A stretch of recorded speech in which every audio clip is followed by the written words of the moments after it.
gimana sih biar akrab dengan mertua, gimana sih mengambil hati mertua, gimana sih kita biar damai dan juga tenang tinggal bersama mertua, karena biasanya mertua itu sinis, judes, apalagi menantunya perempuan gitu ya, kadang crash kayak gitu ya, kadang timbul masalah. Gimana tips dan triknya agar kita bahagia selalu gitu?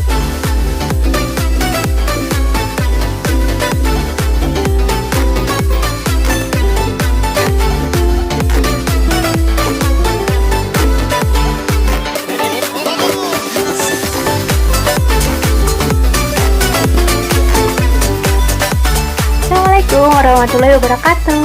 Kembali lagi bersama saya Desi. Dan dalam video kali ini kita akan membahas bagaimana sih tips dan juga trik tinggal bersama mertua itu biar hidup kita bisa bahagia gitu ya. Karena kebanyakan kasus ataupun pertanyaan yang muncul, yang ditanyakan ke saya itu adalah gimana sih biar akrab dengan mertua, gimana sih mengambil hati mertua, gimana sih kita biar damai dan juga tenang tinggal bersama mertua, karena biasanya mertua itu sinis, judes, apalagi menantunya perempuan gitu ya, kadang crash kayak gitu ya, kadang timbul masalah. Nah, gimana tips dan triknya agar kita bahagia selalu gitu ya? Nah, kita akan membahasnya dalam video kali ini. Ada beberapa tips dan juga trik bagaimana kita biar bisa bahagia gitu ya. Yang pertama adalah kita harus membuat batasan. Bagaimana kita harus membuat batasan itu? Nah, maksudnya seperti ini. Kita harus tahu batasan seperti apa kita nantinya kalau misalnya tinggal dengan mertua itu kita bahas dengan suami atau dengan istri gitu ya. Ini berlaku umum saja. Misalnya nih saya gitu ya, saya akan tinggal dengan mertua, ya sudah saya bahas dengan suami saya bagaimana sih mertua itu sehari-harinya, atau bagaimana kalau misalnya kita tinggal di sana, apakah nanti yang mencuci piring itu siapa, yang memasak bagaimana, apakah sendiri-sendiri, yang menyapu dan sebagainya, itu harus dibicarakan, harus dibatasi juga, jangan sampai bercampur aduk atau justru malah husnuzon gitu ya, nanti menantuku yang nyapu, kemudian menantunya nanti mertuaku yang nyapu, akhirnya nggak ada yang melakukannya kayak gitu. Jadi harus dibicarakan. Kalau misalnya menantu, ya sudah bicara dengan pasangannya gimana keseharian dari orang tua mereka agar kita bisa menyesuaikan gitu. Dan yang paling penting, kalian dan pasangan kalian itu harus punya satu hari khusus minimal ya dalam seminggu itu untuk berdua gitu ya, entah pergi berdua atau quality time berdua gitu. Jadi tanpa ada mertua. Nah, itu kita harus menciptakan batasan yang pas, batasan yang benar kayak gitu. Jangan sampai tidak ada batasan, semuanya terbuka, semuanya tidak tahu aturannya atau tidak tahu batasannya. Mertua bisa mengatur kita atau mertua bisa ngapain saja terserah kayak gitu, padahal ada menantunya. Nah, itu kita harus menciptakan batasan.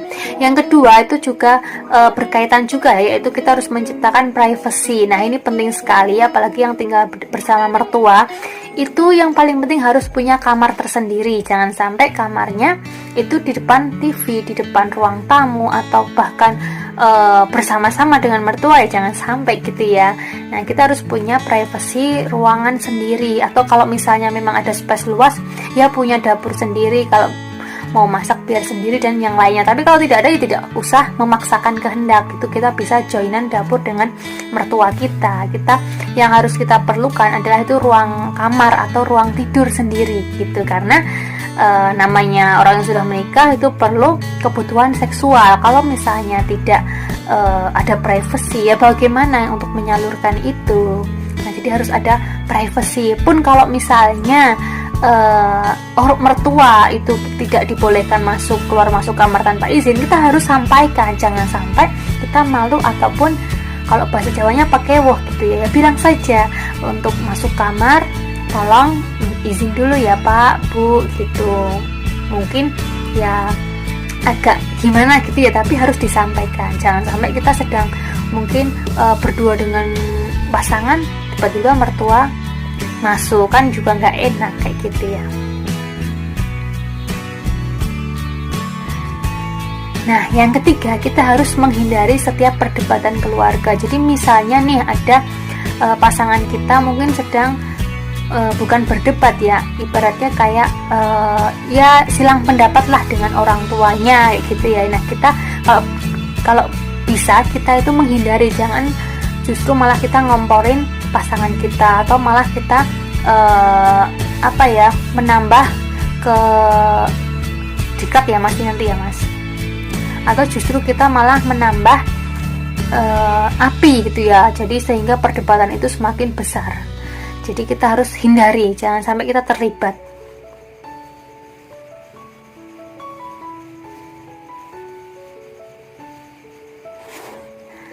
Yang selanjutnya adalah kita harus tahu kapan kita harus diam.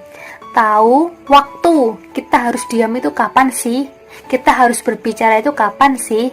Nah, maksudnya misalnya nih, kita berbeda pendapat masalah pengasuhan ataupun pendidikan anak dengan mertua.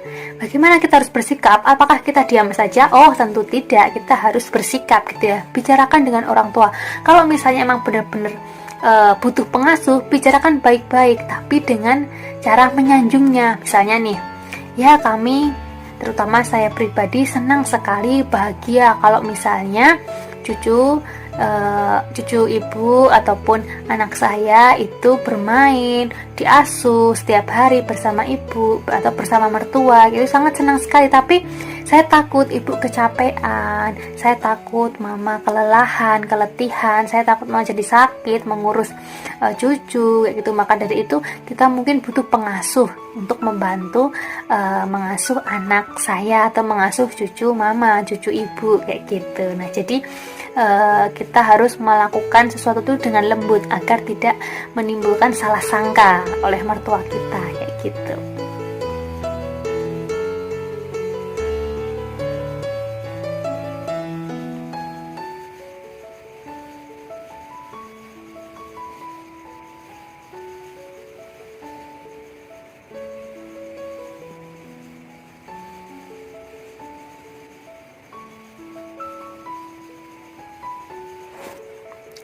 Kemudian yang terakhir, mungkin masih banyak cara ya, tapi ini mungkin yang utama saja. Yang terakhir adalah pilih mana yang harus diatasi.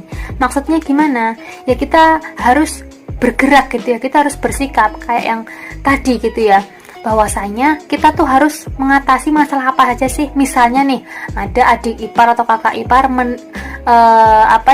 memperlihatkan auratnya di depan kita, padahal bukan mahram kayak gitu ya. Maka ya kita bilang ke pasangan kita. Loh, kalau misalnya kita bisa bersikap sendiri ya kita nasihati dengan hati-hati. Tapi kalau kita malu ataupun takut menimbulkan perdebatan, ya lebih baik kita sampaikan ke pasangan kita agar disampaikan kepada kakak ataupun adiknya sendiri kayak gitu.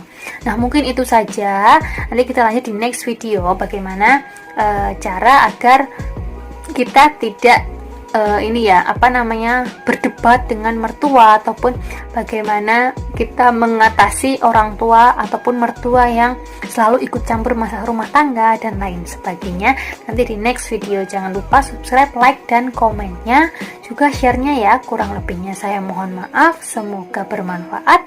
Wassalamualaikum warahmatullahi wabarakatuh.